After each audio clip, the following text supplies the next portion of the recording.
Assalamualaikum warahmatullahi wabarakatuh. Alhamdulillah ala ni'amillah. Wassalatu wassalamu ala rasulillah wa la hawla wa la quwata illa billah amma ba'd.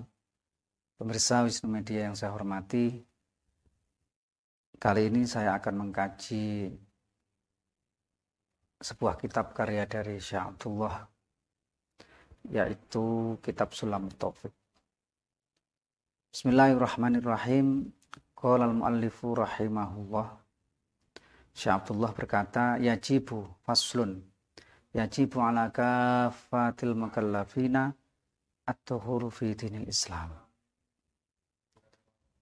Wajib bagi seluruh mukallaf untuk masuk ke dalam agama Islam. Sebelum kami jelaskan apa maksud dari perkataan beliau,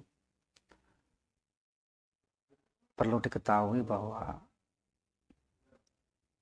Kiai Hasyim Asy'ari pernah memberikan sebuah wasiat untuk kaum muslimin, hendaknya tidak lepas dalam mempelajari sebuah kitab, yaitu yang pertama adalah kitab Sulamut Taufik karya Syekh Abdullah. Kemudian yang kedua adalah kitab karya dari Al-Imam Ghazali, kitab Hidayatul Hidayah.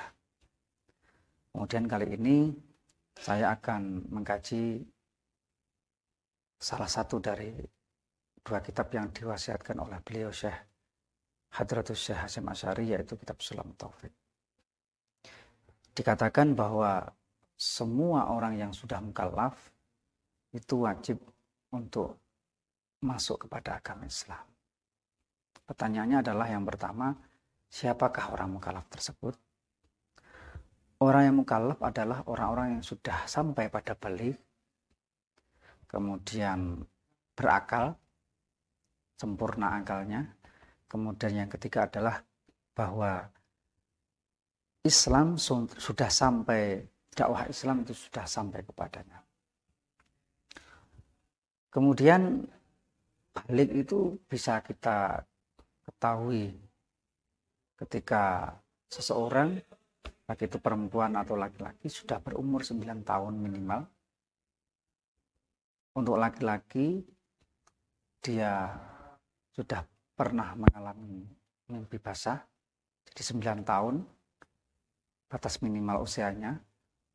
Kemudian dia mimpi basah. Kalaupun toh sampai pada umur 15 tahun belum mengalami mimpi basah tersebut, maka umur 15 tahun itulah batas maksimal seorang itu bisa dikatakan baligh. Artinya walaupun toh belum pernah mimpi basah, tapi kalau dia sudah sampai pada umur 15 tahun, maka dia sudah dikatakan baligh. Begitu juga dengan seorang muslimah,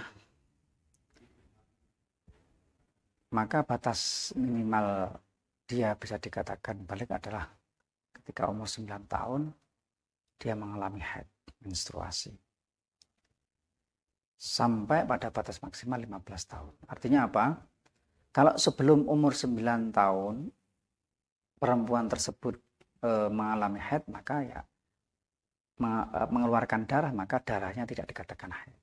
Dan itu tidak menjadi tanda baligh seorang perempuan tersebut. Karena apa? Batas minimal dari seseorang bisa dikatakan baligh adalah 9 tahun.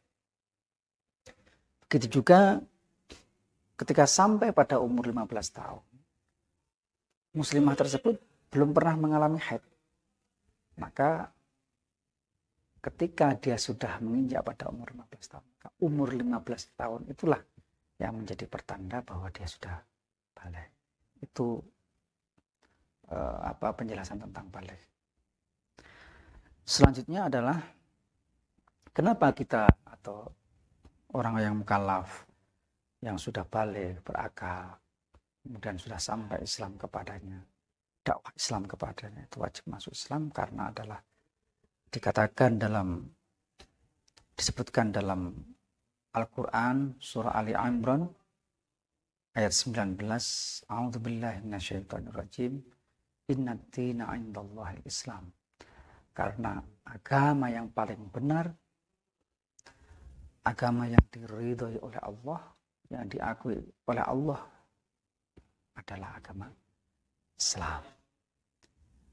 Kemudian dalam sebuah hadis dikatakan, man kana akhiru kalami la ilaha illallah dakhala jannah. Ini alasan yang selanjutnya.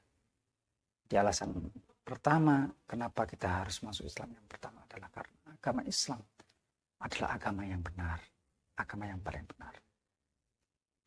Dan agama Islam inilah yang dianut oleh Rasul-Rasul sebelum Nabi Muhammad SAW. Semuanya sama. Mulai dari Nabi Adam, Nabi Sis, sampai kepada Nabi Muhammad, semuanya agama adalah Islam, agama Tauhid. Yang membedakan adalah syariatnya.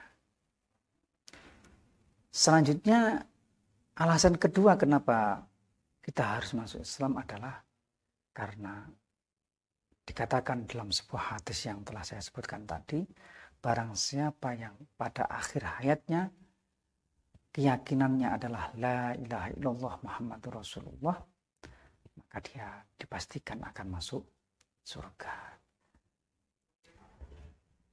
Saudaraku yang saya muliakan,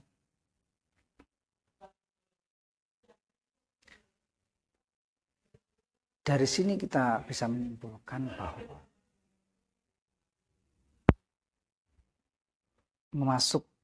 memasuki agama Islam berarti kita harus tauhid kepada Allah.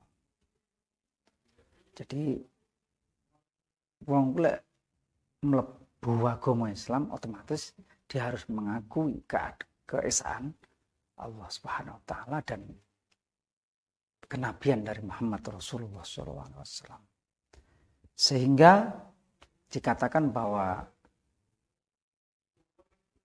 kedua hal ini, yaitu mengakui keesaan Allah dan mengakui kenabian Rasulullah, ini disebut dengan kunci daripada kehidupan kita, atau kunci iman ini wow. Dan iman itu menjadi kunci dari segala amal.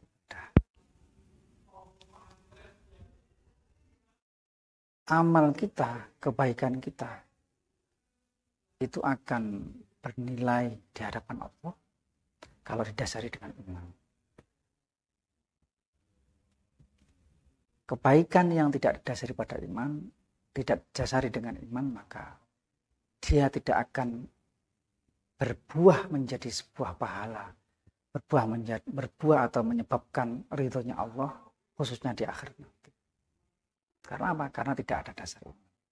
Kebaikan tetaplah kebaikan, dilakukan oleh siapapun tetaplah kebaikan, tapi untuk menjadikan kebaikan itu sebuah sebab mendapatkannya seseorang rahmatnya Allah, khususnya di akhirat nanti, itu haruslah didasari dengan iman. Maka wahai saudaraku, marilah kita jaga iman kita, marilah kita jaga Islam kita. Wala tamutunna illa wa antum muslimun. Jangan sampai